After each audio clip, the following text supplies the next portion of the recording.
Good afternoon. Good afternoon, Professor. First of all, I just want to congratulate you on excellent work. The project is really outstanding. It's beautifully conceived, it's beautifully executed. I found myself nodding quite a lot while reading it. You have certain arguments that you are making and certain ways that you are engaging each of the main figures of your study, but there's also a way that you are writing, a manner or a style that is also very inviting and appropriate to the theme of your project. So, again, congratulations on that. It was really a joy to be a part of it and to have some sense for the journey that you've taken to arrive at this point.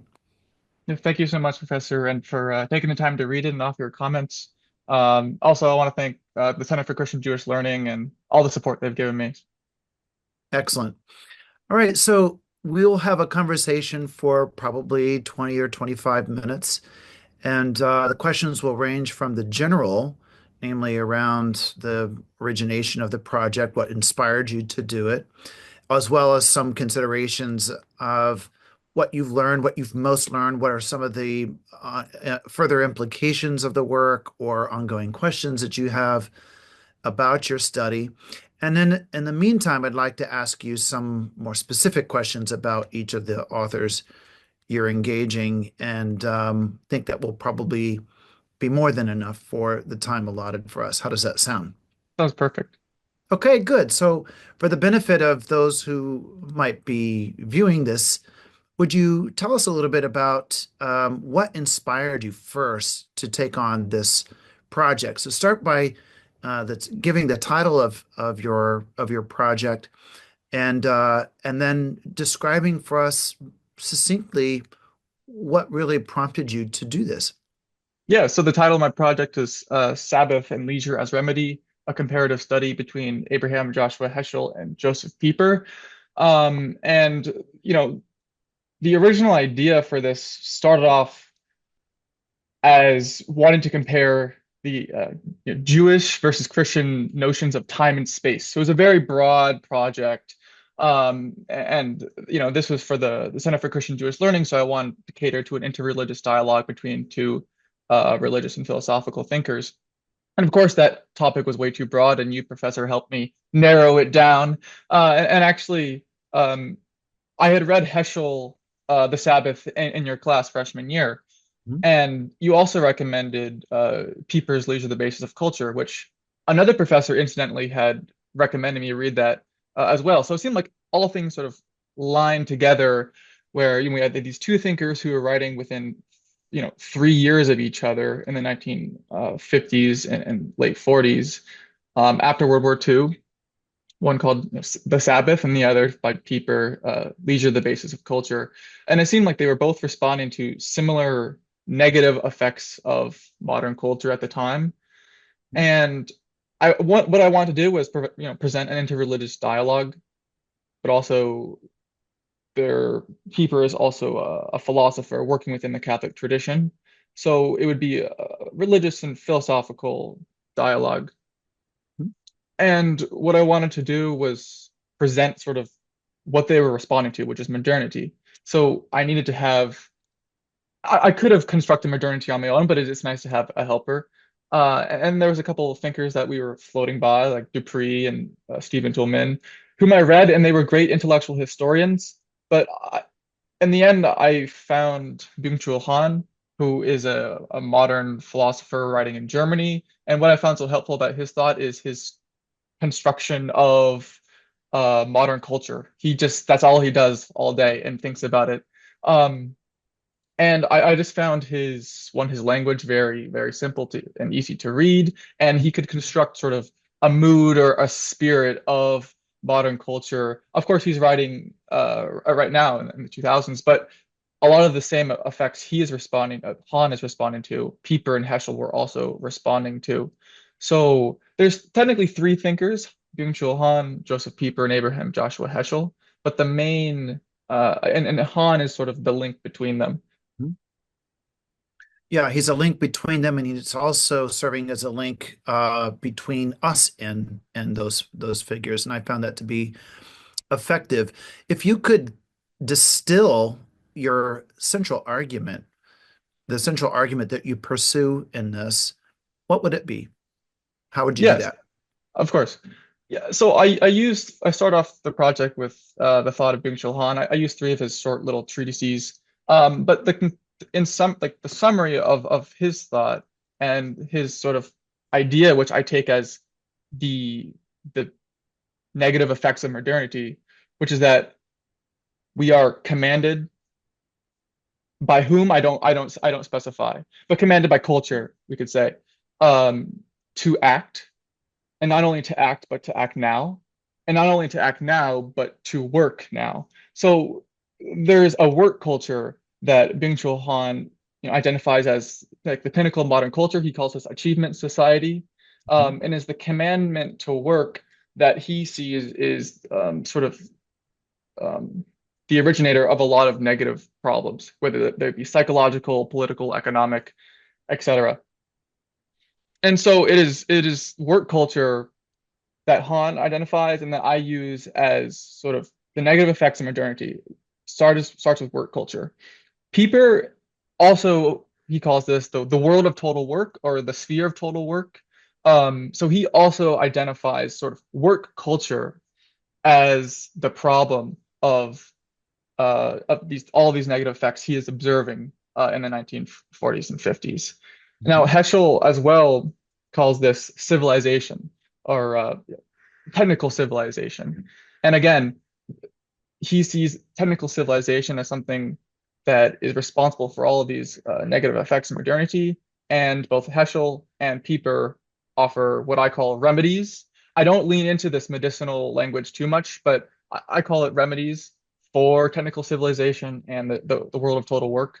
For Pieper, this is leisure, and for Heschel, it is the Sabbath. Mhm.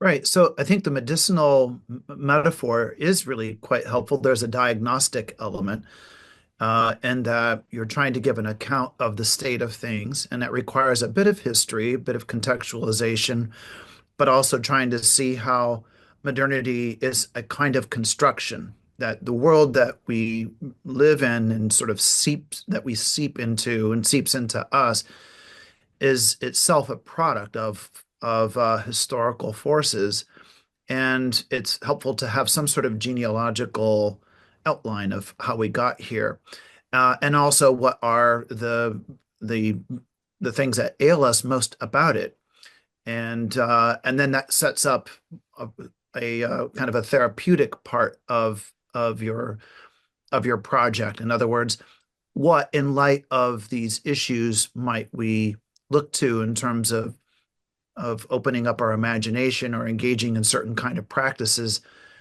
to help address these sorts of issues. So I do think that that is helpful overall. You never say, though, that leisure or Sabbath are meant to be answers to the problem, but they are meant to be remedies. Could you say a little bit more about the sort of the distinction between an answer and a remedy? Yeah, no, that's a good distinction.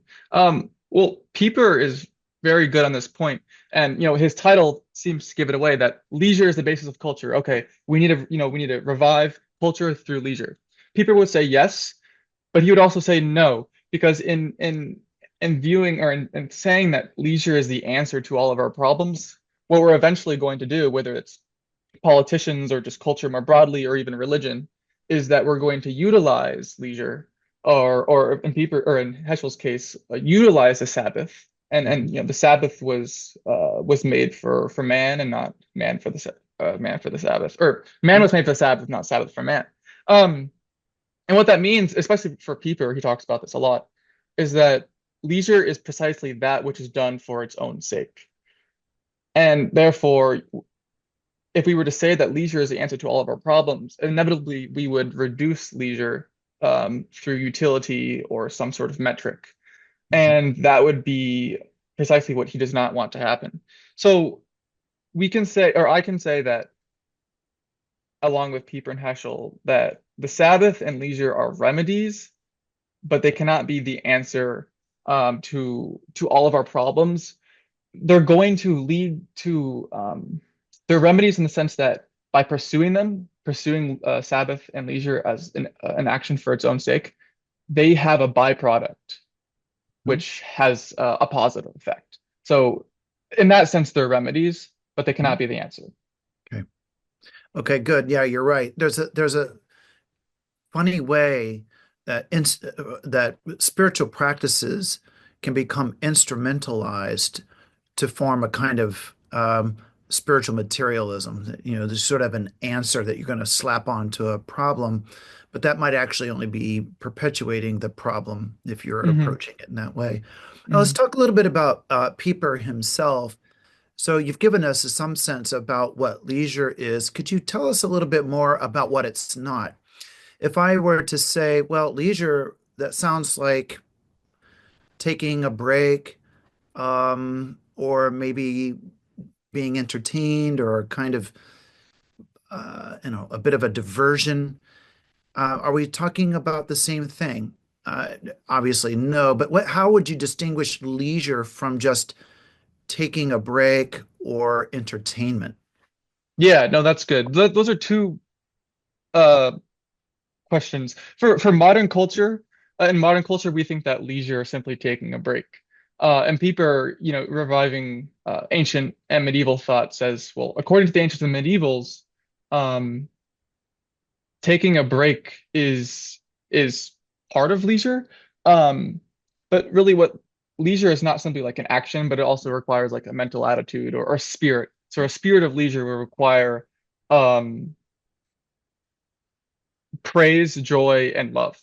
And those are Pieper's words that he used, but also we can trace those ideas back. So leisure is not simply taking a break or rest, but also requires like a spirit which sees joy, praise, and love in response to what? In response to the work that I do, and also in response to the fruit of the work that I do. And Pieper can only say these things, and also the ancient medievals, only in light of the ontological goodness of the world. But insofar as anything is, it is good, and because it is good, therefore it is praiseworthy. It is capable of being loved, and I'm capable of receiving like joy in that. But so, and then basically resting or taking a break, according to modern culture or the world of total work, would be viewed as slothful. Hmm. If we think just slothful is simply not working, right? And these are like these difference in values or like transvaluation of values from like the medievals and the ancients to modern culture. And precisely the ancient and the medievals would say that, well, slothful is does not mean not working. To be slothful, means to not take joy, to not praise, and to not love not only the work that you do, but your own self and the world around you and the fruit of your work. So there's these completely radical differences between the modern culture and ancient and medieval society. Um, I hope that was a bit sort of convoluted, but that is the distinction between like leisure versus just rest. Leisure requires not only an action, but also a spirit that is antithetical to sloth in the medieval sense. How leisure differs from entertainment. Pieper actually talks about entertainment a couple times in his book on festivity and his short book on art and contemplation. And he seems to sound like a grumpy old man sometimes, like, oh, don't go to the movies because it's just entertainment. But I think what he's getting at is that entertainment, you can tell the difference between entertainment and leisure because entertainment is done simply for pleasure, where leisure, again, can have a byproduct of pleasure, but it's not done for the sake of pleasure. Leisurely actions, whatever they may be, um, are done for their own sake, but can have a byproduct of pleasure. So that's the difference between leisure, rest, and entertainment. So, one of the things that you've pointed out in your response here is that he's really drawing upon classical culture, Greco-Roman philosophy and certain ideals, sort of kind of really the contemplative ideal of that time. Does this make Pieper mainly nostalgic? Let me ask this in a somewhat suspicious tone. Not that I myself hold this suspicion, but it, by way of perhaps addressing a possible objection, Is he just simply looking backwards? Is this a kind of effort and nostalgia for a time that was lost and maybe never was? And is there something about in his appeal to these sources that makes it somewhat elitist? That are there certain conditions, material or otherwise, that have to be met in order to enjoy the kind of way of life that he is recommending here? How might you respond to those as kinds of objections? Maybe you Yeah, would accept no, part of it, or maybe you would reject all of that. yeah. So for the first idea regarding if Pieper is nostalgic, um, he certainly is. He is, a huge advocate of ancient and medieval philosophy. He is a Thomist. I read his three autobiographies, which were amazing and just great to get to know him. But also, especially regarding, reforms in the Church and Vatican II, you could tell he had a more conservative leanings towards liturgical formation and things along those lines and aesthetics. And we can presume politics as well. So he Mhm. does have sort of a nostalgic, a conservative, traditional leaning towards the past, towards ancient ideas. But any person who is going to revive ancient ideas is doing it in a modern context. Mhm. And how he does that is he's responding to the culture around him, which is post World War II in Germany. And he's trying to make, I mean, when he became a professor, one of his first couple, I mean, actually, a lot of his courses were about like what does it mean to philosophize? What is philosophy itself? And he thought that, the German universities um, had that lost that idea and lost that impulse. So Mhm. yes, he's reviving ancient traditions or not even maybe not even ancient, but traditions and ideas that that were lost. And he's trying to revive that. And he was actually, I mean, he was very, very popular, not only Mhm. among in the universities, but he gave, plenty of lecture courses all over the world. But I was very struck by this one anecdote from his autobiography where he's this is like right after the war, and he's giving like this lecture in this this destroyed town and this church that has no heating and everyone's bundled up in blankets, presumably just people in the town and students as well. And he's giving a lecture on like what does it mean to philosophize? What is the distinction? How does like leisure connect to philosophy?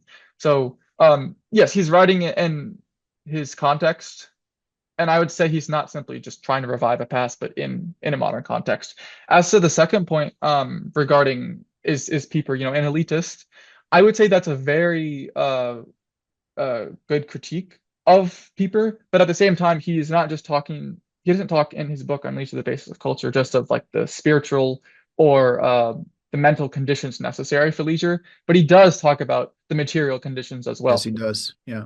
And this is very important because, well, um, Pieper calls this, the deproletarianization, and that's like his political message. He only has a couple pages on his political message, and is that, which is to not reduce man or to humans to simply being a worker or being the proletariat. And what the proletariat doesn't have is private property. It's commanded to work, or he or she is commanded to work. So what Pieper wants to do is there's like three material conditions, which is, access to private property. Um, it is also um, changing the political structure such that they're not commanding basically their citizens to work. That should be up to the first of the citizens. And I'm forgetting the third condition, but regardless to say there, he does talk about the material conditions needed Mhm. for leisure to be possible. So there certainly are material conditions necessary. Yeah, excellent. I think that's true. And I also think that the fact that his work has and continues to be received in the way it does is an indication of its broad appeal. I don't think that it is really meant for only those who have very refined, material conditions. I think it is really meant to, in a way, offer a plea for the creation and the sustaining of a world in which all could participate in the kind of freedom that a more contemplative life, broadly understood, affords. Um, so let's go to Heschel a little bit here now. So, whereas, of course, Pieper is Catholic and he is very much steeped in these philosophical or classical sources, Heschel is obviously he's no um, um, lackey when it comes to those classical sources, but he's really drawing upon the biblical traditions, the prophetic tradition, uh, and of course the wisdom tradition, the biblical wisdom tradition, sort of in its prophetic and sapiential modes. Tell us a little bit about Heschel and what it is that he is really putting forward in terms of the Sabbath and how that is meant to address, of course, people within his own Jewish community, but it also has an appeal beyond that specific community as well. Yeah, so the Sabbath was published in 1951, and this is when he was in America. He had to flee Western Europe during the rise of the Nazi regime, and he came from a Hasidic background in Poland, but also in Germany as well. And he was sort of struck by the culture of American Judaism at the time. He found refuge, thankfully, in a reform seminary in the Midwest upon arriving to the United States, and then he eventually found his way at the Jewish Theological Seminary in New York City.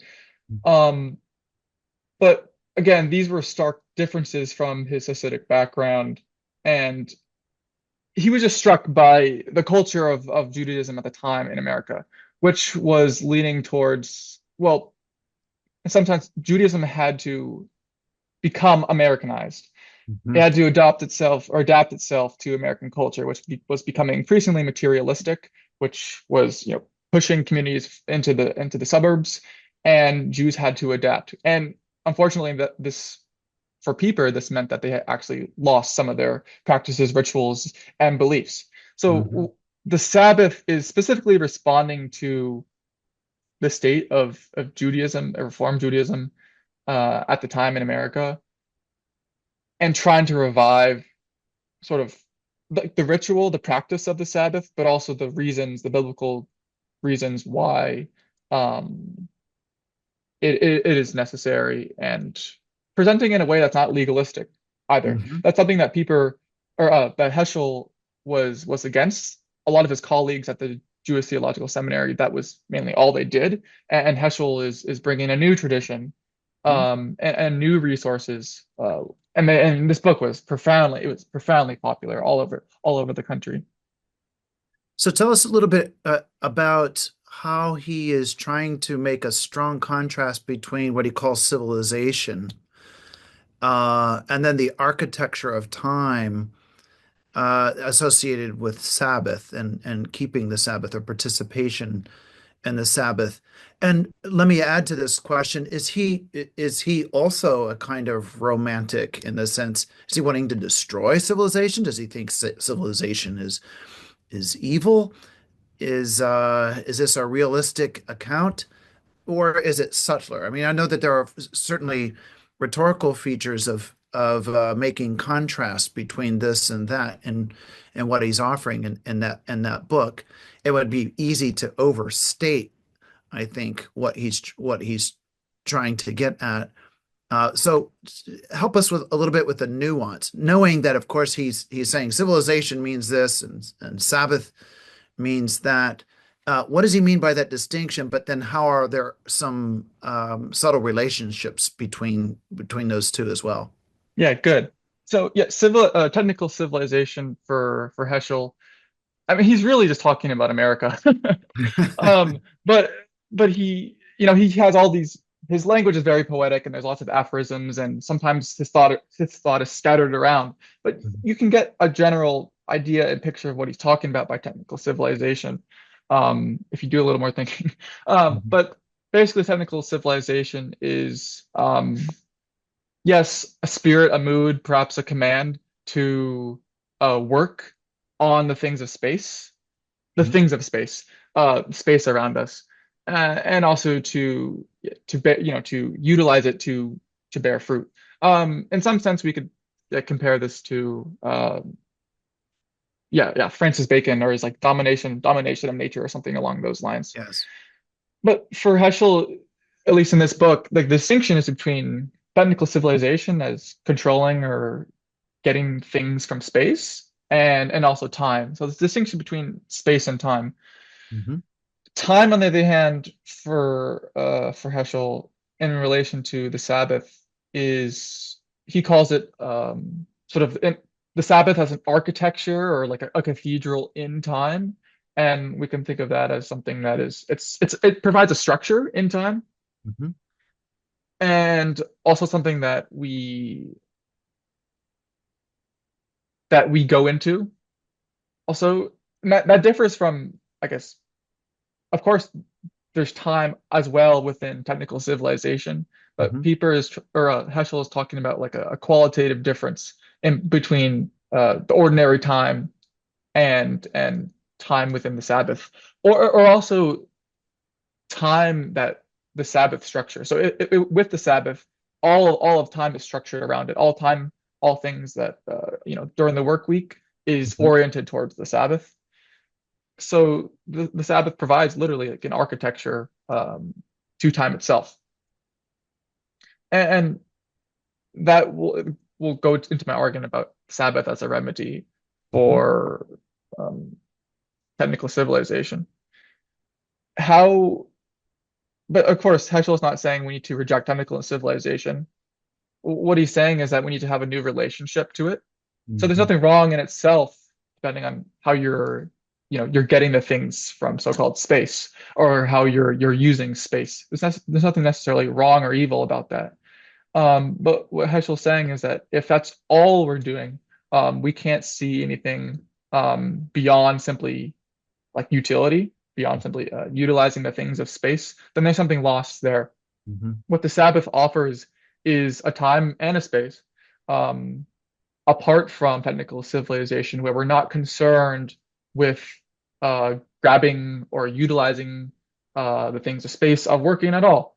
Um, what that does is not only recharge us or provide us an opportunity to rest, as in the case with Pieper, but actually opens us up to, and Heschel's way more drawing from his religious background than Pieper is. Hmm. What the Sabbath allows us to do is open us up towards worship, prayer, joy, remembrance, ritual of of you know, you of God. Hmm. Both Pieper and Heschel, I argue, don't want to sort of reject civilization or work at all. What they're proposing, both leisure and Sabbath, are actions, times, and spaces of transcendence. Transcendence of the world, the world of total work, and also transcendence of technical civilization.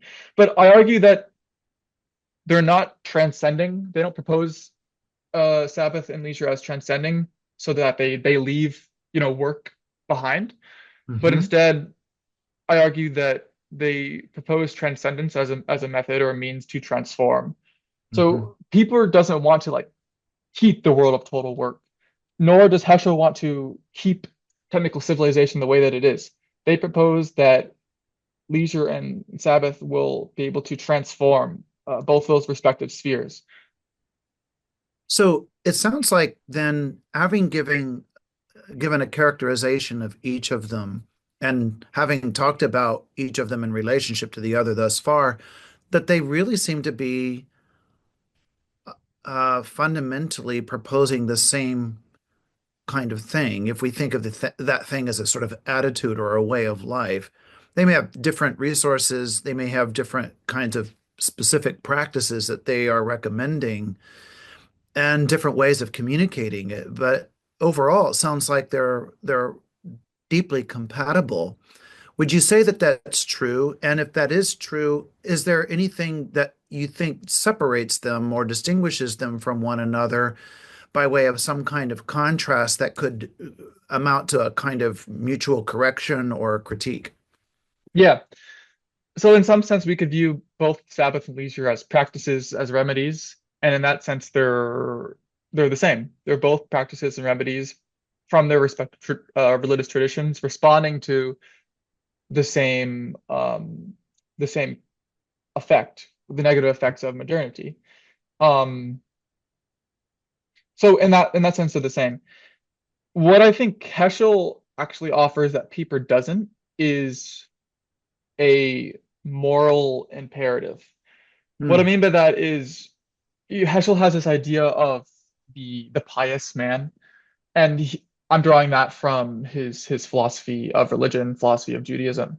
And the pious man is precisely the person who is capable of this transcendence via the Sabbath, Hmm. capable of joy, of proper rest, not just rest, but rest in things, things be and rest in things because they're good.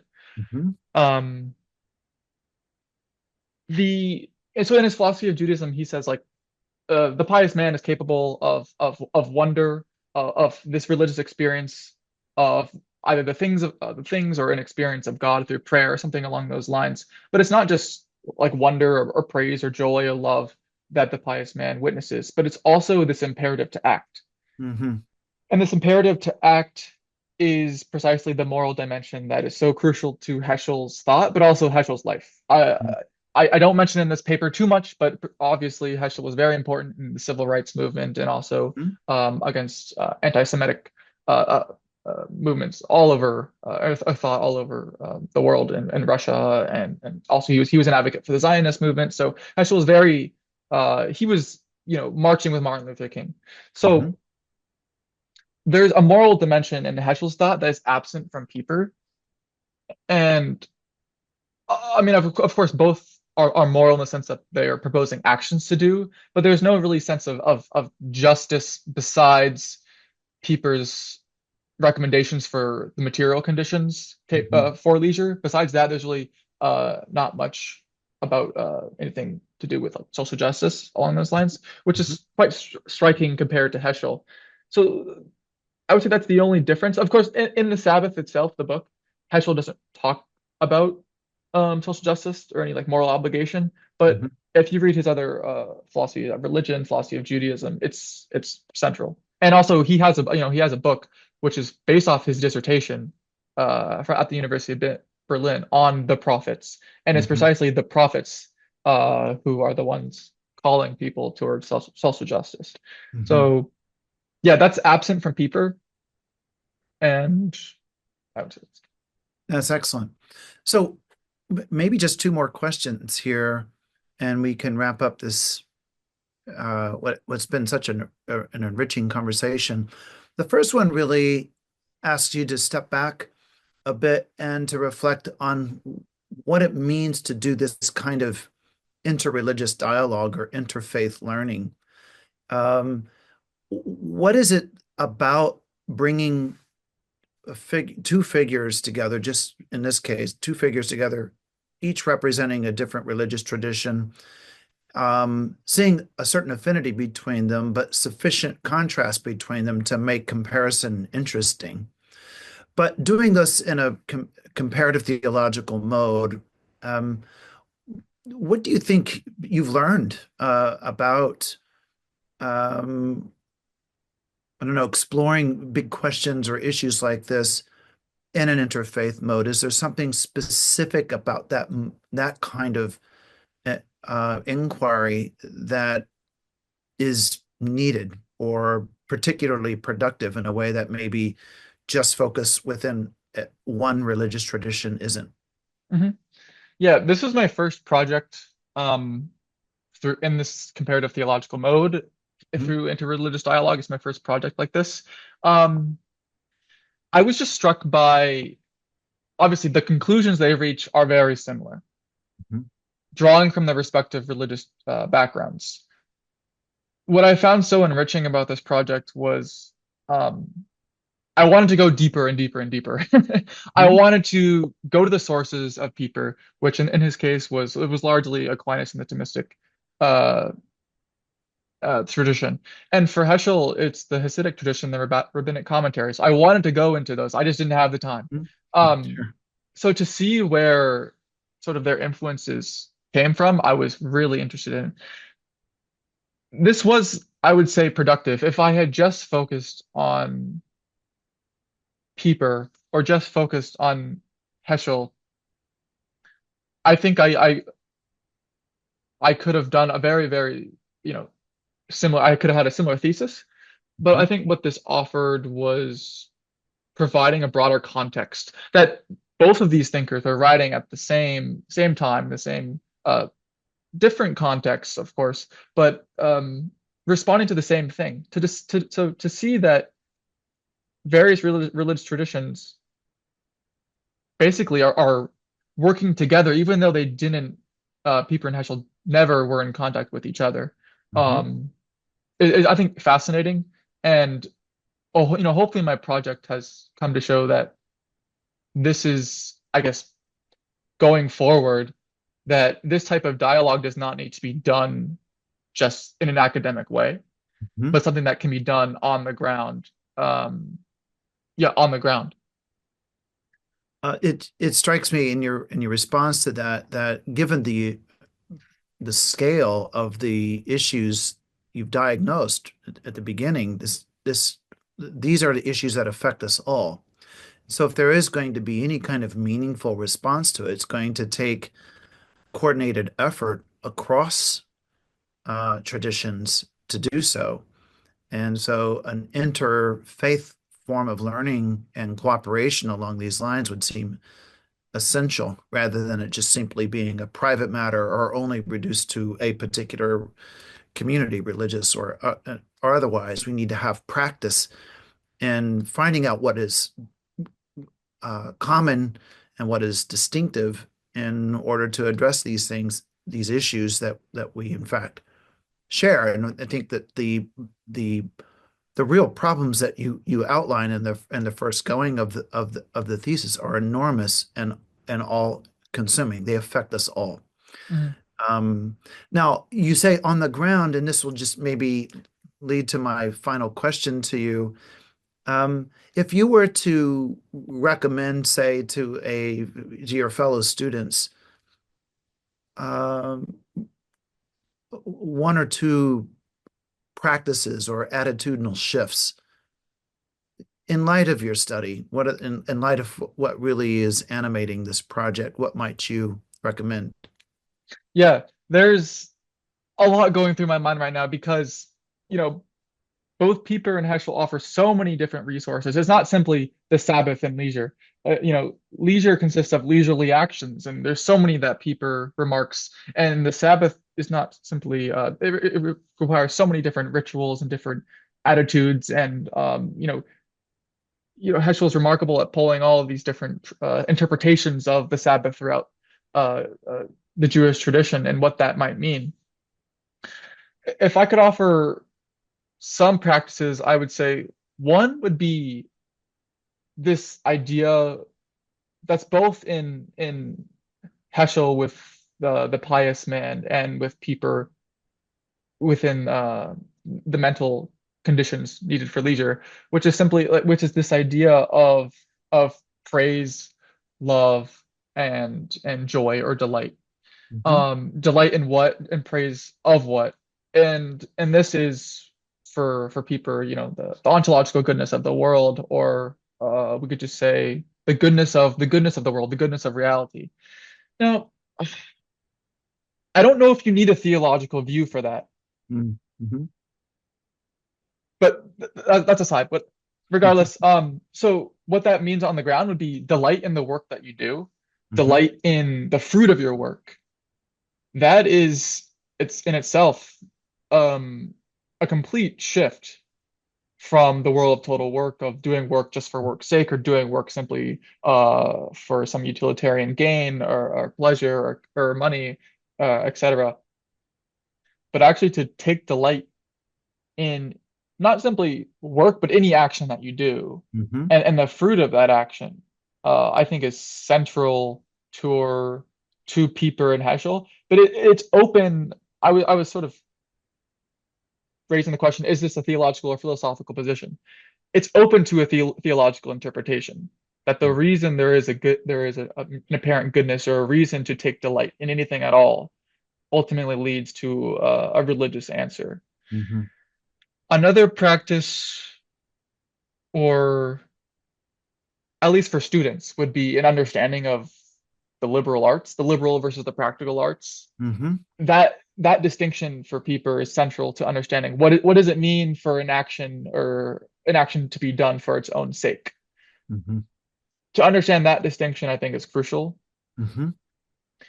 Thirdly, would be I mentioned this in in one sentence and I don't explain it at all, but I think opposite Han's achievement society or opposite a society of just work, the world of total work or technical civilization requires a concept of gift. There's no concept of gift in Mm-hmm. those three worlds of work because a gift requires that which I don't do. It requires a passivity contra to activity. Mm-hmm. It has nothing to do with utility at all. So I don't know if that's a practice, but simply an understanding, a recognition, and acceptance of, yeah, it would go into practice if to be able to receive a gift properly, Mm-hmm. um, is right in keeping with Pieper's attitude, the concept of leisure, and Heschel's idea of welcoming the Sabbath as a bride. Mm-hmm. Um, a gift society rather than a work or an achievement society. Well, that's just a wonderful segue, and I mean it not merely as a clever segue, but as a genuine account that there's a real gifted quality to this work in my reading of it. I think that you've put a lot of work into this, but it is also really a gift.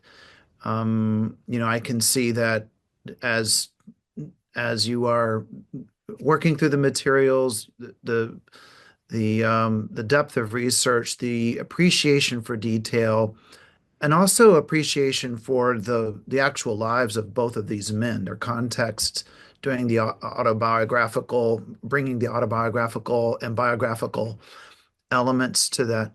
I think that the overall project really is a gift to any reader who would read it. And as I said at the outset, that it's not just that the substance of what it is that you're writing has to do with the gifted quality of life and a recommendation of life that we would enter more deeply into appreciation of that fact. But the way that you've communicated this and the care of it, how it is written, is I think very much in keeping with the substance of your project. That is, it was a delight to read. And I hope you feel very proud and gratified by the work that you've done. And I also appreciate your response to these questions. I think that this little exchange here, I think when you look at this years in the future, and as I hope you do, I think you'll come to a real appreciation for what this project has meant for you and will continue to mean for you from this point on. Congratulations again, Elliott, and I will see you, of course, on campus next year. Sounds great. Thank you so much, Professor, for these comments and for a great conversation. All right, take care.